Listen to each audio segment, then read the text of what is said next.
Quite a scathing decision here in the tribunal room at the Toronto Police headquarters. The adjudicator said a reasonable citizen would have been shocked by Inspector Joyce Schertzer's actions as she found her guilty of misconduct for circumventing police procedure for the benefit of her nephew. The high-ranking officer sat emotionless as the decision came down, only occasionally shaking her head disapprovingly.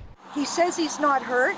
Police Inspector Joyce Schertzer on body camera footage after her nephew's vehicle collided with a pole outside the Boulevard Club on the lakeshore in May 2022. The high-ranking officer said she was only there as an aunt, but a disciplinary tribunal didn't buy it, finding her guilty of discreditable conduct and neglect of duty. The adjudicator, retired Superintendent Lisa Taylor, said regardless as to whether Inspector Schertzer believed her presence on scene was only as aunt, her duty as a senior officer eclipsed that role.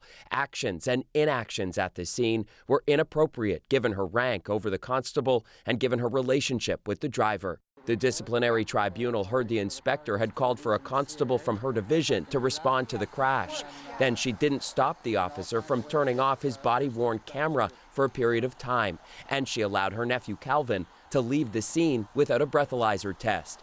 In her decision, Taylor said Calvin may have had zero blood alcohol at the time of the collision, but we will never know. Ultimately, Calvin was called back to the scene to complete the traffic investigation. You're very fortunate that you have family members who have helped this go away in the big scheme of things, right? Body camera footage from a second traffic officer highlighting how unusual it was that Calvin had been allowed to leave in the first place. The adjudicator found no collusion between Schertzer and the initial constable, but ruled that with Schertzer's 35 years as an officer, she should have known better. You circumvented the priority system to the benefit of yourself and your family, Taylor said, calling the initial investigation of the collision lackluster and less than stellar, and said those failings are hard to separate from the potential influence of a senior officer being at the scene.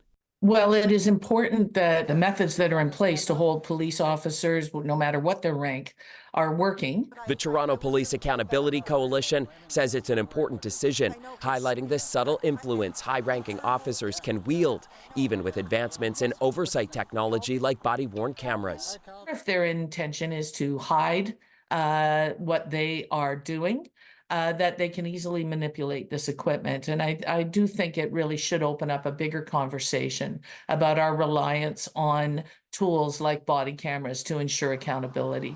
We're talking about a police culture. We're talking about the notion that there are some people who are worthy of being treated with deference, that are worthy of being given the benefit of the doubt. The adjudicator said the need for police accountability has never been higher, and in this case, she said that the actions of Inspector Schertzer went far beyond an honest mistake. I tried to speak with the inspector and her lawyer as they left the hearing room today, but they declined to speak to media, and the penalty hearing has now been set for October 28th. Chris Glover, CBC News, Toronto.